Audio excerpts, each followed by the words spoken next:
Sacrée Musique. L'émission où l'on parle de musique sacrée, proposée par Audrey Vollerin. Mesdames et messieurs, chers auditeurs, bonjour.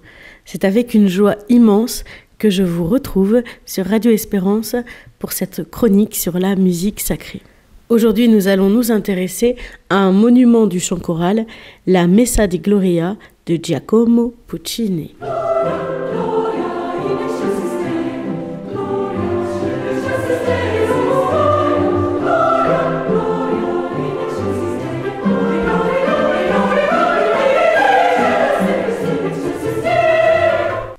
Quand je dis Puccini, on pense immédiatement à l'opéra. Beaucoup de mélomanes ont en tête des extraits célèbres de la Bohème.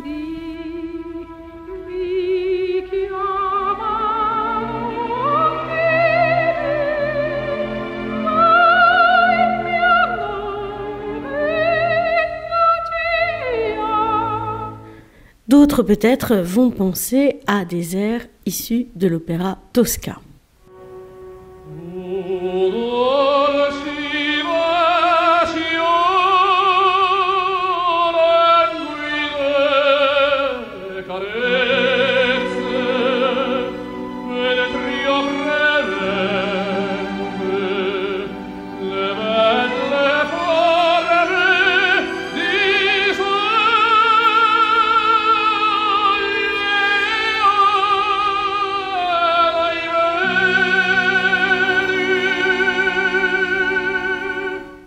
Le procédé est extrêmement efficace.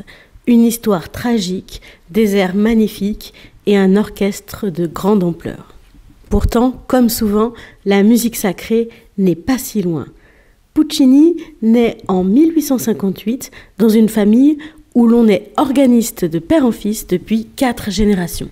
Il écrit la Messa di Gloria pour la fête de San Paolino en 1880. San Paolino, qui est le patron de Lucques, la ville où est né Puccini. Il compose cette messe à l'âge de 22 ans pour son examen de sortie de l'Istituto Musicale Pacini, l'équivalent du conservatoire français. L'œuvre fut oubliée pendant un siècle, puis redécouverte, et elle fait maintenant partie du répertoire incontournable des choristes de musique savante occidentale. J'ai affirmé tout à l'heure que la musique sacrée n'était pas loin, même dans ses compositions pour l'opéra, parce que comme nous l'avions vu avec Rossini l'année dernière, Puccini réutilise certains passages qu'il a composés pour de la musique sacrée dans ses opéras.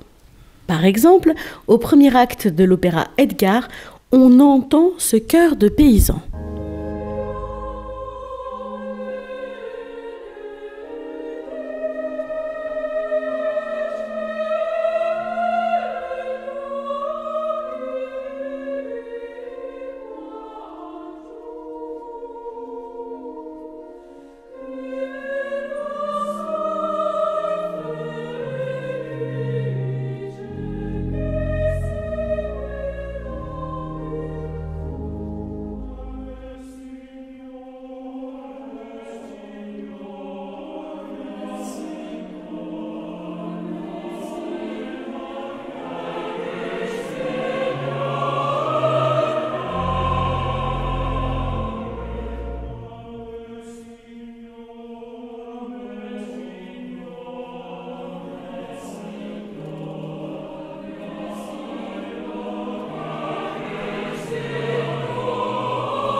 Ce chœur est un remaniement du Kyrie de la Messa di Gloria que nous allons écouter tout de suite.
Cet autoplagiat a une explication très simple.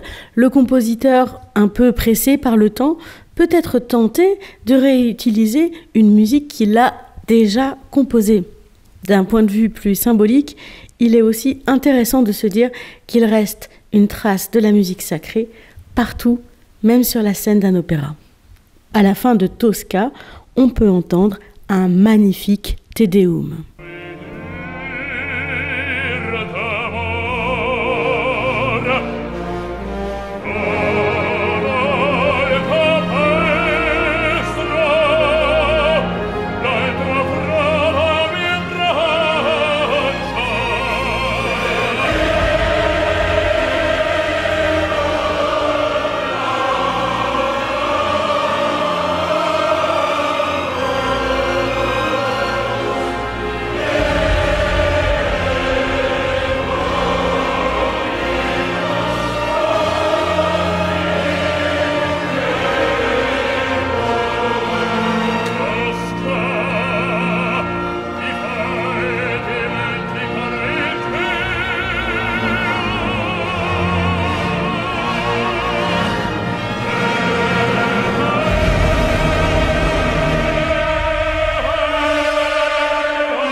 Tout est incroyable dans ce Te Deum.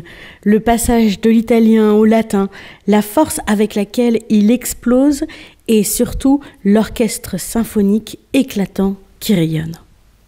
Les œuvres d'opéra de Puccini ont rencontré un si grand succès populaire qu'elles ont éclipsé celles de musique sacrée. Comme c'est souvent le cas pour les auteurs de musique romantique, nous l'avions déjà évoqué au sujet de Rossini l'année dernière. Pourtant, il a aussi composé un requiem qui est accompagné à l'orgue et qui a la particularité d'être écrit pour 3 voix seulement, soprano, ténor et basse. Pourquoi la voix d'alto est absente ? Impossible de le savoir. En revanche, c'est bien un violon alto qui répond au chœur. Ce requiem est très méditatif, bien loin des fougues de l'opéra puccinien, mais il n'en reste pas moins très beau.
Retournons à présent à l'œuvre qui nous intéresse particulièrement aujourd'hui, la Messa di Gloria. Une Messa di Gloria, c'est une messe abrégée, où il n'y a qu'un Kyrie et un Gloria. Une messe qui est donc absolument tournée vers la lumière, notamment parce qu'on supprime le credo et donc le crucifixus qui apporte une nuance très sombre à la messe. On en trouve peu dans l'histoire de la musique. Il y en a une composée par Gandolfo Antonio qui a vécu un peu avant Puccini, une autre de Frontini Francesco, très courte, une autre de Saverio Mercadante à 5 voix. La plus célèbre Messa di Gloria après celle de Puccini, c'est celle qu'a composée Rossini. Ces messes, sauf celle de Rossini, n'ont pas été enregistrées. Parfois, on n'a même pas d'édition moderne, seulement le manuscrit du compositeur. Ce qui fait que la Messa di Gloria de Puccini semble être un peu unique en son genre. Et c'est aussi pourquoi elle marque tant les esprits.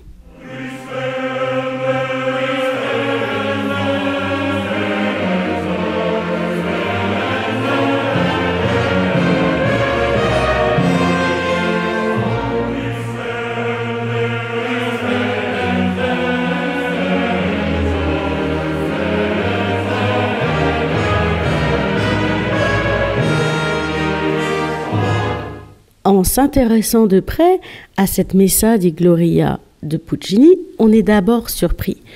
On nous avait dit qu'une Messa di Gloria n'était composée que d'un Kyrie et d'un Gloria. Or, on découvre ici une messe complète avec un Credo, un Sanctus et un Agnus Dei. Alors pourquoi ce nom Messa di Gloria? Puisque c'est une messe complète, c'est parce que le Gloria dure 20 minutes avec 9 sections et qu'il était tellement beau que le public renomma la messe et c'est pour ça qu'on a gardé ce nom. À l'origine et sur le manuscrit, elle s'appelle simplement Messe pour ténor, baryton et basse soliste, chœur à 4 voix et grand orchestre. Écoutons un petit extrait du début de ce Gloria qui est devenu si célèbre.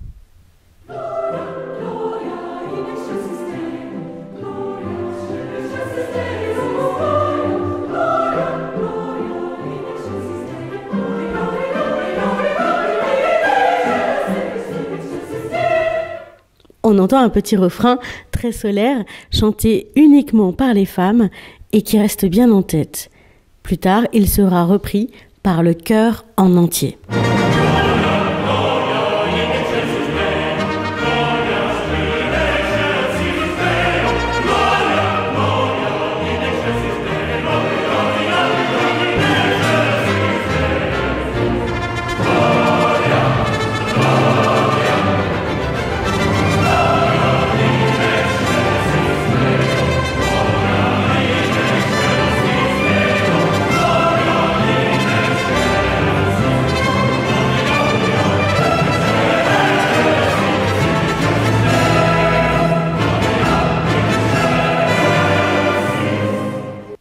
On entend bien pourquoi ce Gloria a marqué de façon immédiate et durable le cœur de tous ceux qui l'ont écouté. Parmi les autres aspects qui inscrivent aussi cette messe dans le courant de la musique romantique, c'est l'utilisation du beau chant, le bel canto. C'est manifeste quand on écoute l'air de ténor « Gratias agimus tibi ».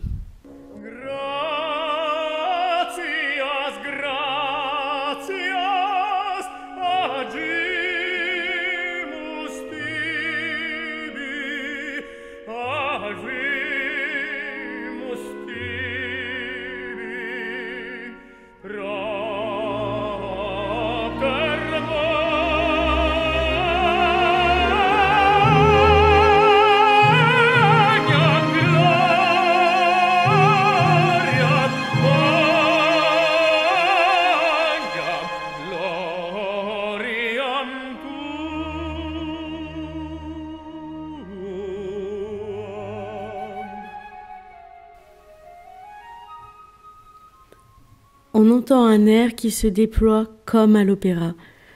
Le musicologue Noberto Cordisco Respighi parle du Puccini du futur.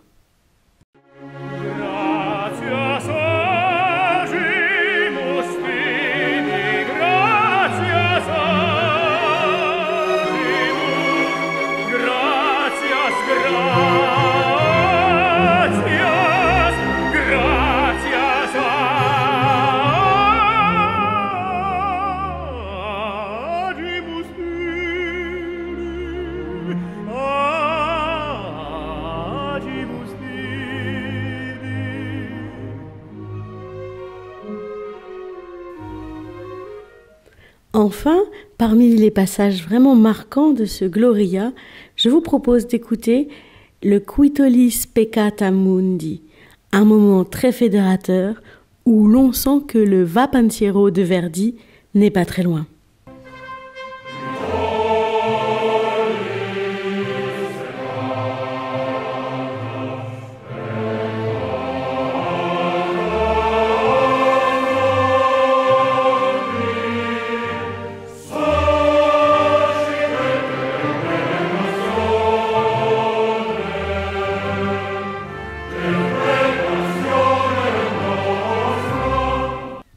Chers auditeurs, j'espère vous avoir transporté dans la joie et l'allégresse de la Messa di Gloria de Puccini. N'hésitez pas à aller l'écouter en entier, il y a de super enregistrements sur YouTube. Je vous remercie de m'avoir écouté et je vous souhaite de passer une très bonne journée sur Radio Espérance.